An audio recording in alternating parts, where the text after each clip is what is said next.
hemos comenzado una serie de enseñanzas acerca de este tiempo en que el mundo cristiano en general celebra la pasión de Cristo, ¿verdad? Todo ese viaje de Jesús desde que entró a Jerusalén para hacer lo que tenía que hacer, lo que había dispuesto a hacer. Entonces en la iglesia ya comenzamos esta serie de enseñanzas para recordar cada uno de esos momentos en que Jesús entró a Jerusalén para ir directo a la cruz y morir por cada uno de nosotros. Queremos recordar nosotros eso, ¿verdad? Entonces, hoy vamos a seguir con una de estas enseñanzas que se llama ungido para el entierro. Vamos a Mateo, vamos a tener ahí Mateo 26, ese es el pasaje que vamos a tener.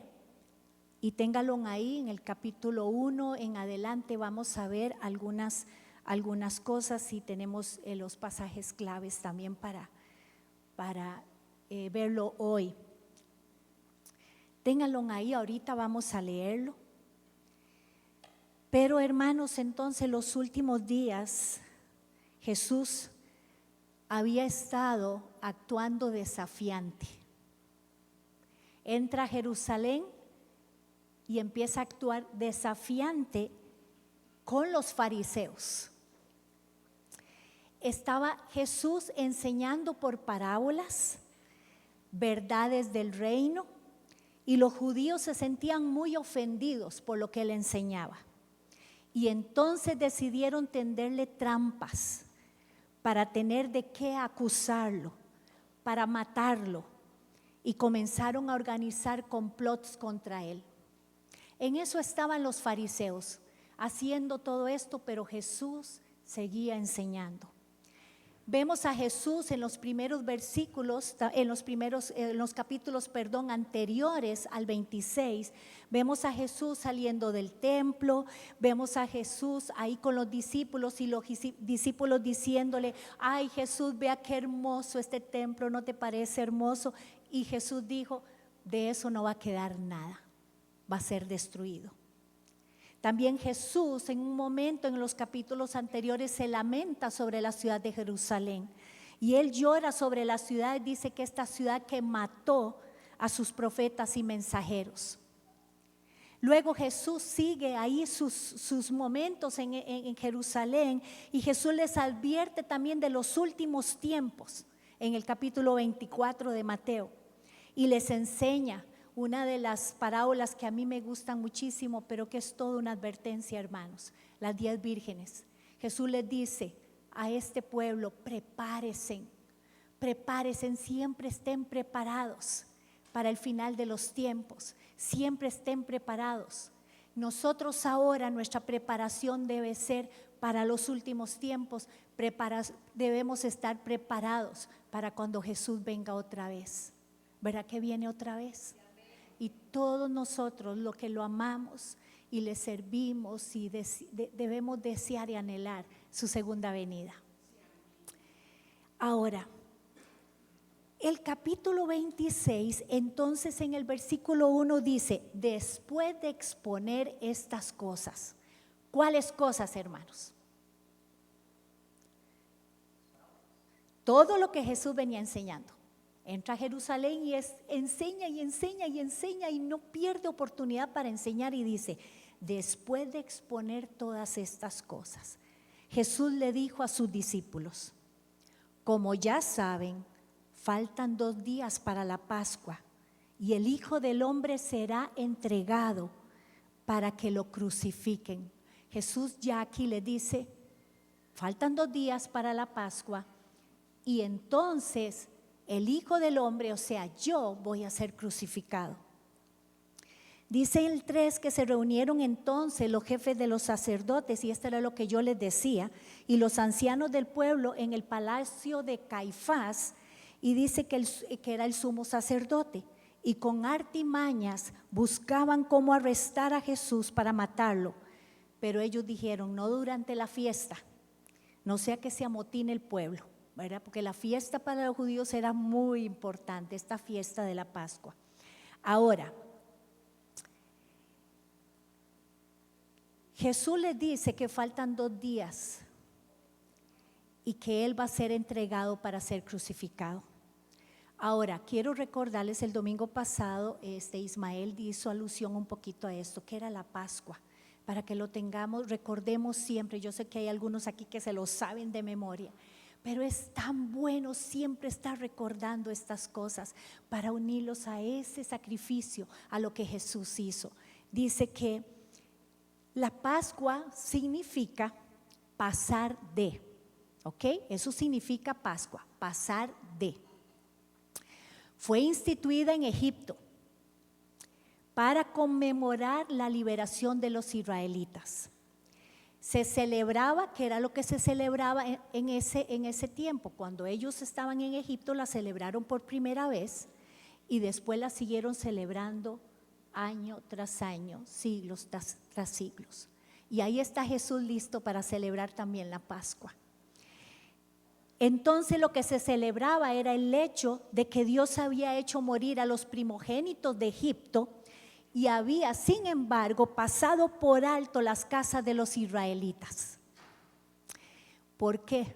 Porque habían matado cordero y habían puesto sangre en las puertas de los israelitas, y el ángel de la muerte pasó de lejos y no tocó a los hijos, a los primogénitos de los israelitas. Esta Pascua, esta comida, debían comerla rápido. Esa fue la instrucción, debían comerla rápido, con el bastón en la mano y con la actitud de personas que están dispuestas a partir a la liberación. Esas tres cosas: comerla rápido, con el bastón en la mano, y la actitud de personas que dicen: vamos a la libertad, vamos a la libertad. Se daba muerte a un cordero asado entero, acompañado con panes de levadura y con hierbas amargas. Eso tenía toda una explicación, ¿verdad? Tenía un sentido. La sangre derramada de ese cordero y puesto sobre las casas de los israelitas hablaba de un tipo de expiación, de perdón, de libertad. Las hierbas amargas simbolizaban los sufrimientos de los israelitas en Egipto, y el pan sin levadura representaba pureza. Ustedes saben qué hace la levadura al pan. Si uno lo busca, dice que corrompe el pan, ¿verdad? Pero entonces Dios les pidió que a ese pan no le pusieran levadura, para representar la pureza, la santidad. Amén, amén. Ok, se acercaba el día entonces de la muerte de Jesús. Y él no solo se mantenía en compañía con sus amigos, sus discípulos, sino que entonces continuaba mirando a otros y enseñando a otros, no perdía el tiempo. Y vamos ahora al versículo 6, hermanos. Estando Jesús en Betania, en casa de Simón llamado el leproso, se acercó una mujer con un frasco de alabastro lleno de un perfume muy caro y lo derramó sobre la cabeza de Jesús mientras él estaba sentado a la mesa. Al ver esto, los discípulos se indignaron. ¿Para qué este desperdicio?, dijeron.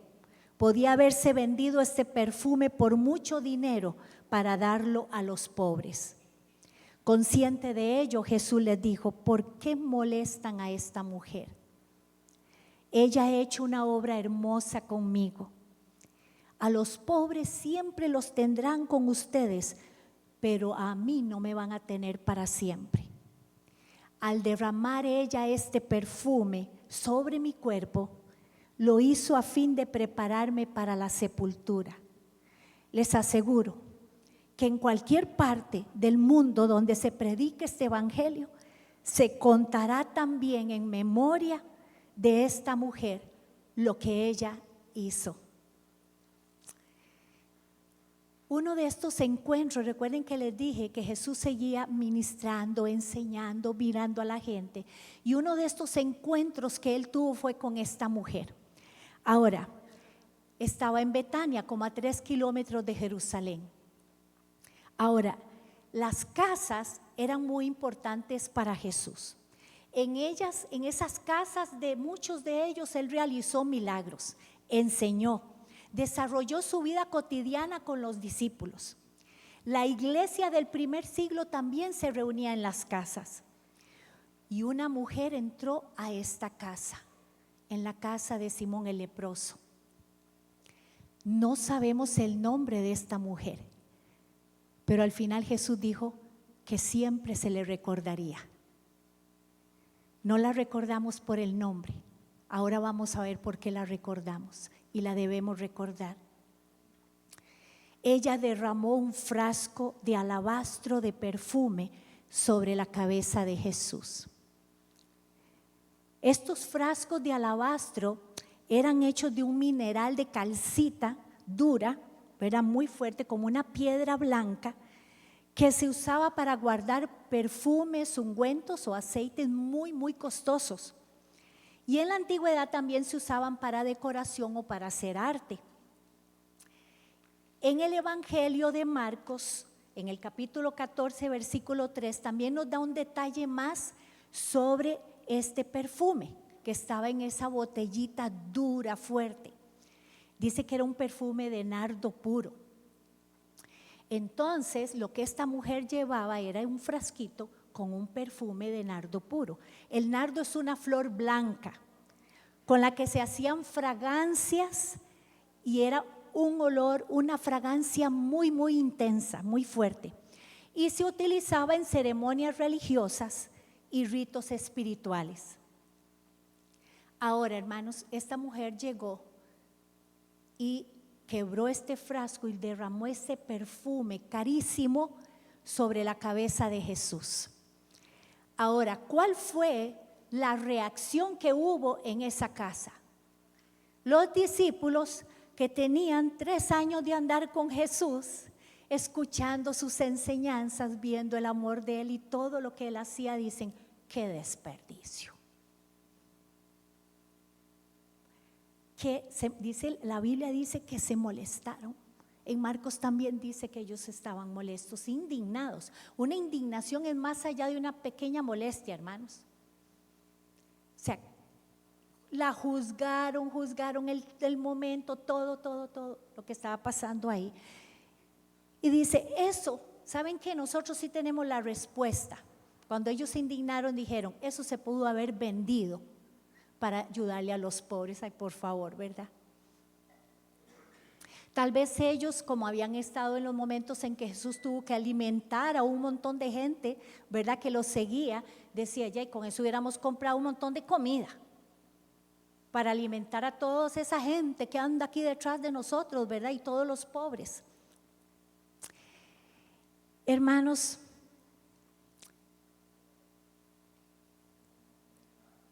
los discípulos se indignaron, pero Jesús respondió, ella ha hecho una hermosa obra conmigo.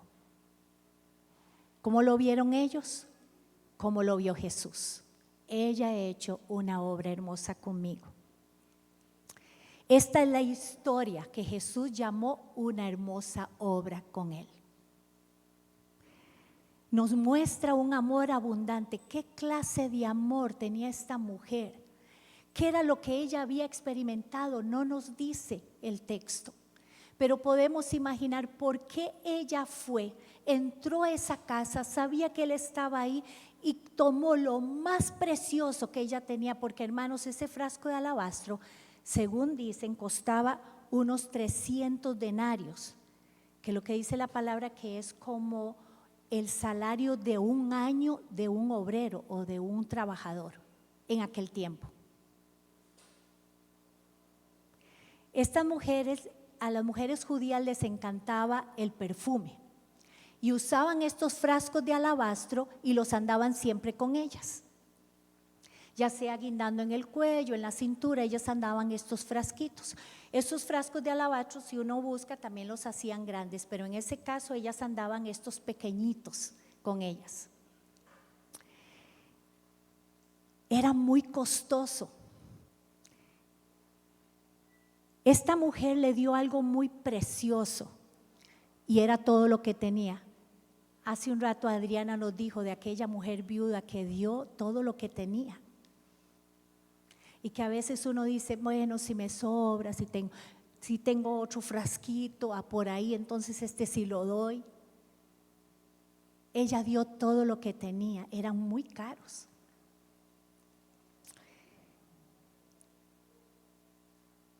El amor nunca calcula, hermanos. El amor no calcula.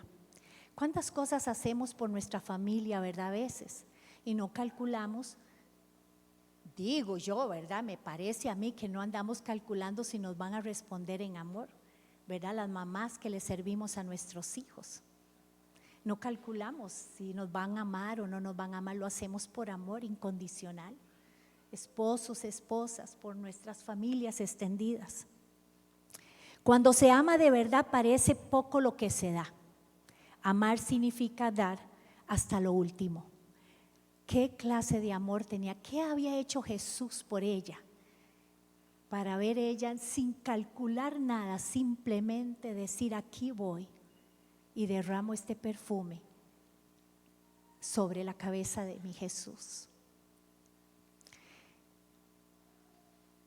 Ya Jesús les había anunciado, hermanos, su crucifixión, ya les había dicho, ¿verdad? En el versículo 1 dice, el Hijo del Hombre será entregado para que lo crucifiquen. Ya Él les había dicho que Él iba a morir. Ya Jesús había dicho, y el acto de esta mujer lo que hacía era confirmar lo que Jesús les había dicho. Jesús sabía lo que venía. Entregaría su vida, sería golpeado, humillado, criticado duramente. Todo eso, hermanos, que venía, lo hacía por el perdón de nuestros pecados, por nuestra libertad, por nuestra salvación, por la de ellos que estaban ahí con Él, por los que escucharan, por los que creyeron en aquel momento y por los que creyeran el resto de los siglos, y nosotros hoy estamos aquí. Ella lo había honrado. El amor y la obediencia eran su obra para Él. Para los discípulos fue un derroche. Para Jesús fue una obra hermosa, un derroche de amor. Para prepararlo para la sepultura. Morir por ellos, por nosotros, por todos. Hermanos, qué hermosa esta expresión de Jesús que dice, ella ha hecho una obra hermosa por mí. ¿Para qué? Para prepararme para la sepultura. Para Jesús, ser preparado para la sepultura, para Jesús morir era una obra hermosa. Para Él era una obra hermosa ser preparado para morir. Por lo tanto, por todo lo que Él nos ha amado y nos ama, fue una obra hermosa. No somos realmente cristianos que aman si pensamos en darle a Cristo y a su iglesia lo menos que resulte aceptable. ¿Cuándo fue la última vez que hizo algo bonito por Jesús? Enfocarse en el dinero, en lo material, eso hicieron los discípulos ahí. Su enfoque era completamente diferente. No, eso vale mucha plata, ¿no? Hay que usarlo en algo diferente. Y eso se vuelve una tentación, hermanos, como la que Judas se enfrentó cuando fue y buscó cómo traicionar a Jesús y pidió dinero por él. También este pasaje nos muestra que algunas cosas deben hacerse cuando surge el momento. Esa mujer escuchó, ahí está Jesús, claro, toda Jerusalén estaba alborotada por el asunto de que Jesús había llegado. Y esa mujer aceptó la oportunidad y dijo, aquí hay una oportunidad. Hermanos, esto nos enseña a que debemos nosotros siempre ver las oportunidades que tenemos para hacer algo lindo por el Señor. ¿Y saben qué es hacer algo lindo por el Señor? Hacerlo por alguien más, hacerlo por otros, A veces, hermanos, nos sentimos guiados por un impulso generoso, pero después empezamos a calcular cuánto cuesta hacer lo que hay algo que está poniéndose en nuestro corazón para hacer por alguien. A veces podemos pensar, qué lindo ayudar a alguien, digamos que a Patricia. Y después decimos, no, pero si alguien más ya se lo dio, si alguien más ya lo hizo, si no, tal vez a mí me parece, pero no lo necesita. Tal vez ahorita se le resuelve el asunto. ¿Cuántas veces calculamos y dejamos pasar la oportunidad de hacer algo bonito por alguien, algo hermoso? Las oportunidades siempre están. Nuestras vidas han estado llenas de oportunidades para hacer algo, hacer el bien que no hemos aprovechado. Y eso son cosas que Dios quiere que hagamos. La fragancia o el perfume de una acción hermosa no se desvanece nunca. Nunca se va a desvanecer. Estos últimos días de Jesús estaban llenos, ¿saben de qué estaban llenos todos estos días? Él enseñaba y volvía a ver a los demás y le importaba a la gente, pero estos días estaban llenos de intriga, estaban llenos de crítica, estaban llenos de odio por él, de parte de los fariseos, de parte de los sacerdotes, de mucha gente del pueblo. Esos días de Jesús estaban llenos de traición y de amargura. Pero la acción hermosa de esta mujer, yo estuve pensando, si Jesús estaba viviendo todo esto, donde quiera que llegaba, había un complot para ver cómo lo arrestaban, cómo lo mataban, el odio que había. ¿Cómo se sentiría Jesús cuando esta mujer, bueno, el pasaje nos dice, fue hermoso para él, entra y le derrama ese perfume?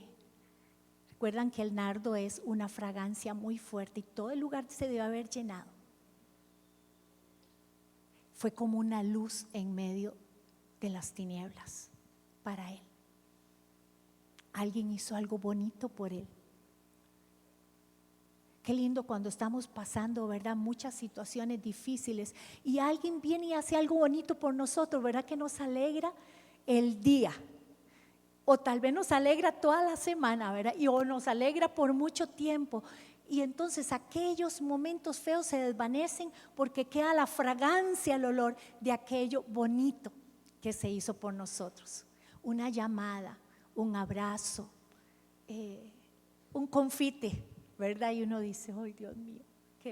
¿Verdad? Cualquier detalle, hermanos. No se trata de cosas grandes, se trata de detalles que pueden alegrar nuestros momentos.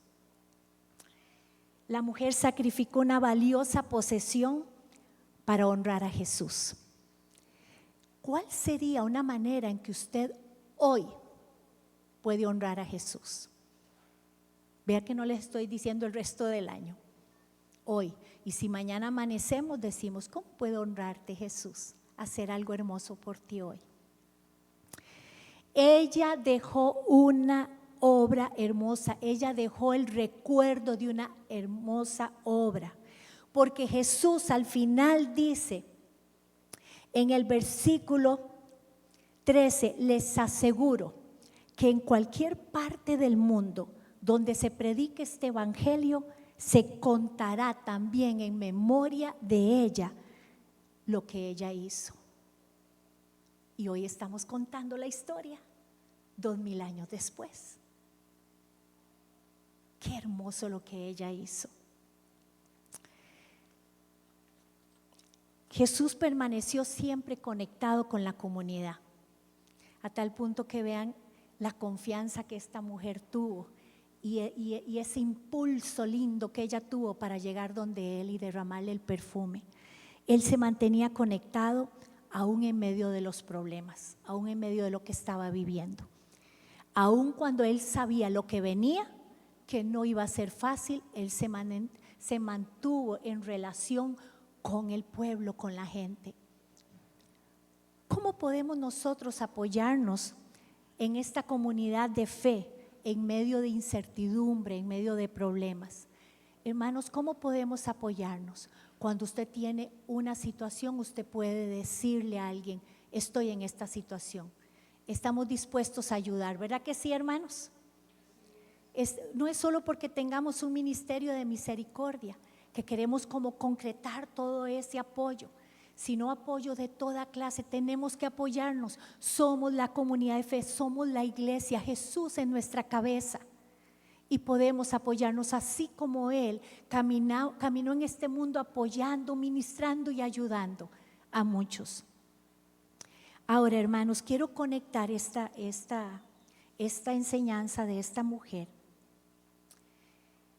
con Mateo 26, 26 al 30, para que vayan un poquito más allá. En el mismo 26, pero el versículo 26. ¿Por qué?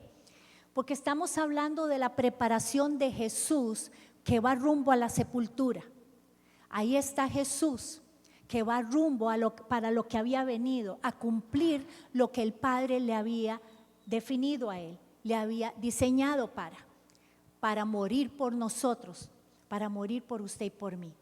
Entonces, en medio de esta preparación, la mujer lo prepara, lo unge, y después Jesús se va con sus discípulos a tener esa Pascua, a tener ese tiempo y cumplir con la Pascua.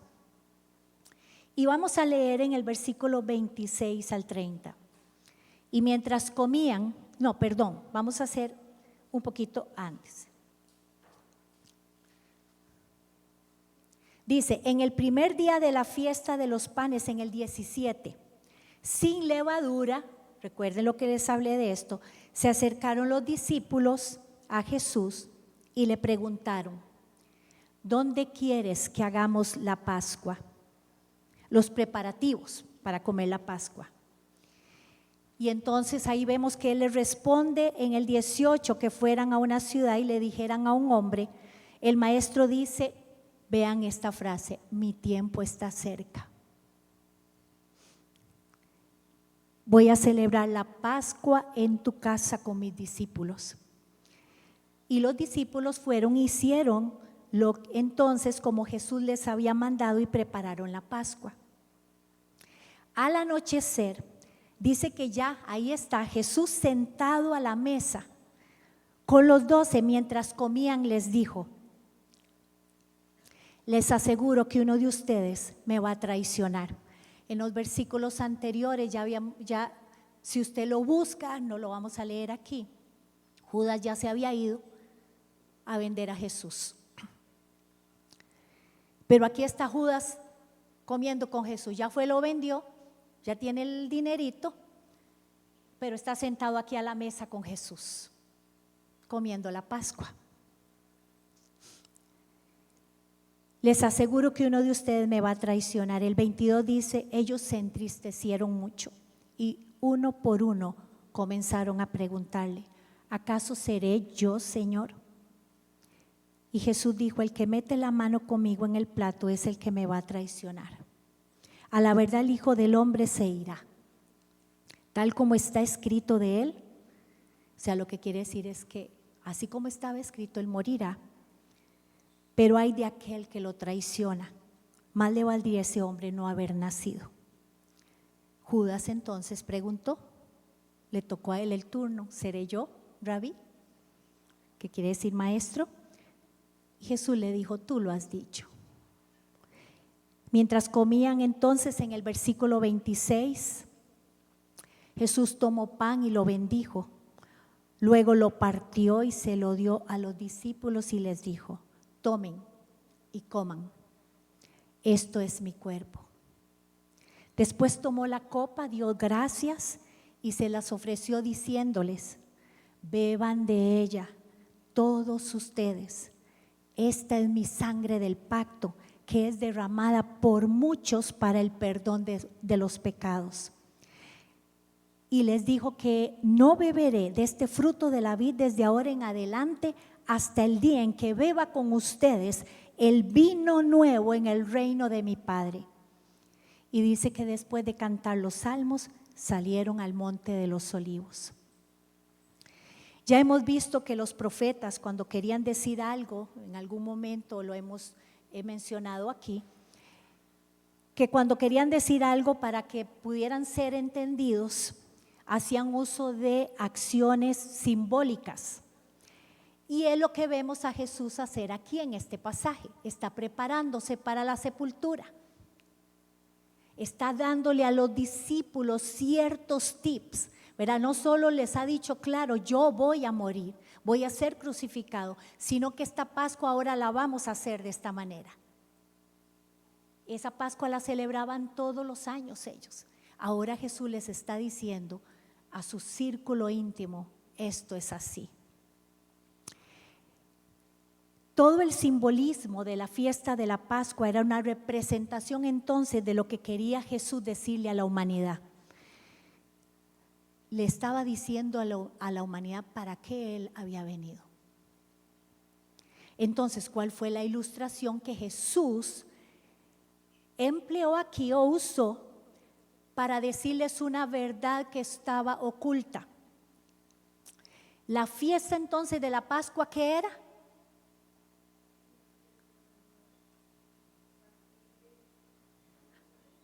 Vamos a decirlo otra vez, sí. Vean, pasar de. Entonces era una celebración, muy bien, una conmemoración de liberación. Todo su propósito, esa fiesta, era recordarle entonces al pueblo de Israel cómo Dios los había librado de la esclavitud de Egipto. ¿Ok? Lo tenemos claro. Lo primero y lo principal entonces era que Jesús se presentaba como el libertador. Dios los libertó allá al pueblo de Israel, ahora yo soy el libertador. Aquí estoy, yo soy el libertador. Vino para liberar a la humanidad del temor y del pecado. Libera a las personas de los miedos que las acechan y de los pecados que nos tienen cautivos, ¿verdad que sí? Qué obra más hermosa hizo Jesús por nosotros. El Cordero Pascual era el símbolo de la salvación. En aquella noche de destrucción allá en Egipto, que fue una noche de destrucción, fue la sangre entonces del Cordero Pascual que hizo que Israel estuviera salvo. Así que Jesús se presenta como el Salvador. Su sangre derramada es el que nos libera y nos salva. Había venido a salvar a la humanidad de sus pecados y de todas las consecuencias de estos. Había venido a darle a las personas salvación en la tierra, salvación en el tiempo y salvación en la eternidad. Amén, hermanos. Es eterno. ¿Usted no se goza con esto? ¿O es que están así como que? La verdad es que yo estoy gozosa. Salvación eternamente y en todo el tiempo. Aquí hay una palabra, hermanos, clave que encierra la totalidad de la obra y el propósito de Jesús. Cuando Jesús dice, de la sangre este es mi pacto. Pacto. El pacto siempre es entre dos personas. Pacto se hace entre personas, dos personas. Pero el pacto del que Jesús estaba hablando aquí no era entre dos personas humanas, sino entre Dios y la humanidad. Un pacto hecho por Él mismo entre Él y la humanidad. Es decir, una nueva relación entre usted y Dios, entre todos y Dios. Una nueva relación, ya no por ritos, hermanos. Ya no por religiosidad, una nueva relación. Lo que Jesús estaba diciendo en esta última cena era más o menos así, hermanos, vean. Como consecuencia de mi vida y sobre todo como consecuencia de mi muerte, se hace posible una nueva relación entre Dios y ustedes. O también como si Él dijera, ustedes me han visto y en mí han visto al Padre. Les he dicho Les he mostrado lo mucho que Dios les ama tanto, tanto, hasta el punto de sufrir todo lo que yo estoy pasando y voy a pasar. ¿Saben qué? Así es como es Dios. Eso es lo que estaba mostrando Jesús. Así es como es Dios. Gracias a lo que Jesús hizo, el camino para la humanidad está abierto a todo lo precioso que hay en esta nueva relación con Dios.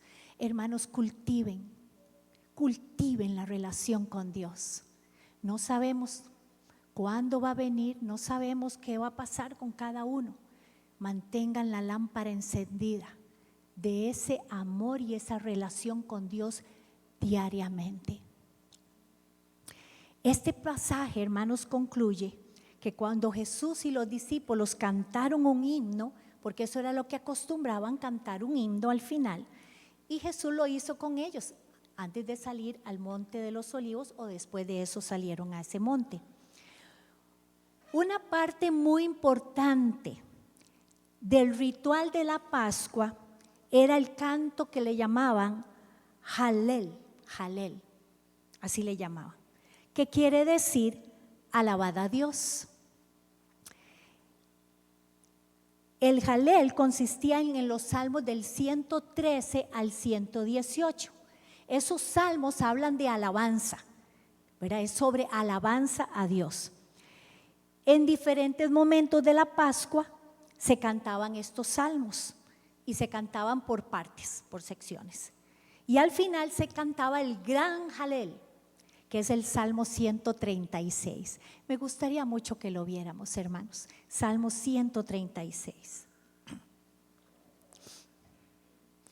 Porque este fue el salmo que Jesús cantó con los discípulos después de tener ese momento de la Pascua, de celebrarla. Vean qué preparación más linda. Lo unge una mujer para la sepultura y Él está ahí diciéndoles a ellos toda esta preparación para ir a la muerte. Qué lindo, ¿verdad? Y entonces al final, Salmo, ya lo tienen, 136. Yo una vez había predicado sobre parte de esto. Habíamos hablado de este Salmo. Vean este canto. No se los voy a cantar, hermanos. No sé cómo lo cantaban ellos. Sí, pero yo no me lo sé. Den gracias al Señor, porque Él es bueno. ¿Y qué dice después? Su gran amor. ¿En qué versión estás leyendo, Francine?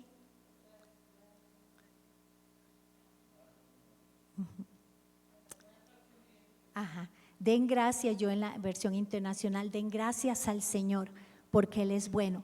Su gran amor perdura para siempre. Y cada versículo de este canto termina diciendo, su gran amor perdura para siempre. Vieran que yo decía, yo quiero imaginarme a Jesús con los discípulos cantando esto, ¿verdad? Diciendo esto, den gracias al Dios de los dioses, den gracias al Señor omnipotente, al único que hace grandes maravillas, al que con inteligencia hizo los cielos, al que expandió la tierra sobre las aguas, al que hizo las grandes luminarias, el sol para iluminar el día, la luna y las estrellas para iluminar la noche, al que hirió a los primogénitos de Egipto, al que sacó de Egipto a Israel con mano poderosa y con brazo extendido, al que partió en dos el mar rojo y por en medio hizo cruzar a Israel, pero hundió en el mar rojo al faraón y a su ejército, al que guió a su pueblo por el desierto, al que hirió de muerte a grandes reyes, al que a reyes poderosos les quitó la vida, a Sihón, al rey amorreo, a Og, el rey de Basán, cuyas tierras entregó como herencia para su siervo Israel. Y vean esta parte, hermanos, de hecho es una de las partes que a mí me ministran mucho, al que nunca nos olvida aunque estemos humillados. Digan, su gran amor perdura para siempre. Hay que decirle amén a esto, al que nunca nos olvida aunque estemos humillados, al que nos libra de nuestros adversarios, al que alimenta todo ser viviente den gracias al Dios de los cielos. ¿Y qué dice al final?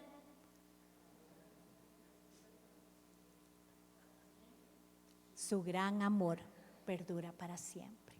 Este fue el cántico que Jesús y los discípulos cantaron al final y luego se fueron al monte de los olivos. Si ustedes ven cómo va el salmo, habla de todo lo que Dios hizo allá en el pueblo de Israel, la libertad, pero también lo alaban porque Él es el creador de todo, es el Señor de todo. Hermanos, Jesús hizo esto por última vez con ellos, ¿verdad? Para que juntos cantaran y alabaran al Señor juntos sobre lo que Él había hecho, sobre quién es Él antes de ir a la muerte, ungido para la sepultura. Y Él compartió todo esto ahí en esa mesa con ellos, diciéndoles quién era entonces Él. Todavía uno se pregunta, ¿verdad? Cuando van los caminantes de Emaús ahí diciendo, ay, ¿verdad? Y lamentándose, ya lo mataron y ahora ya que no era el Mesías y todo el bla, bla. Y Jesús camina con ellos y se les presenta otra vez y les dice, ¿verdad? Y les habla. Hermanos, en tiempos como estos tiempos, y no es que no haya ocurrido antes, pero hay muchas filosofías, hay muchas doctrinas diciendo que Jesús no es el Señor, que Jesús no es el Mesías, que Jesús no murió. Hermanos, tengan cuidado con lo que escuchan. De verdad, caminen con el Señor para que su creencia, su creer, lo que usted cree de lo que Jesús hizo por usted se mantenga firme, firme hasta el final. Porque están habiendo unas de que Jesús no es el Mesías, que no ha venido. Y toda esta evidencia que tenemos de cómo esa mujer, ¿verdad?, que hizo esto y que está escrito para los años que ahí lo vamos a ver. Y lo que Jesús dijo en esa última cena, algo que los judíos lo hacían todo el tiempo y que Él hizo, y Él se presentó a sí mismo como el que iba a morir y que iba a ser crucificado por usted y por mí. No estuviéramos aquí si eso no hubiera pasado, hermanos. Si no estuviera escrito, y hoy sabemos lo que Él hizo. Entonces, hermanos, la mujer hizo una cosa hermosa, lo preparó. Él hizo algo también en ese simbolismo, les explicó a sus discípulos. Hermanos, ¿qué hacemos nosotros? Él ha hecho algo hermoso por nosotros. Y Él espera que también nosotros hagamos actos de amor por otros. ¿Verdad que sí? Y si Él nos ama tanto, entonces nosotros tenemos que responder a ese amor. Todo lo que hacemos lo hacemos porque respondemos a ese amor y le damos la gloria a Él. Entonces vamos a hacer un paso de fe. Vamos a hacer un paso de fe. Va a escoger una persona, y así vamos a terminar. Va a escoger una persona cualquiera. Usted vuelva a ver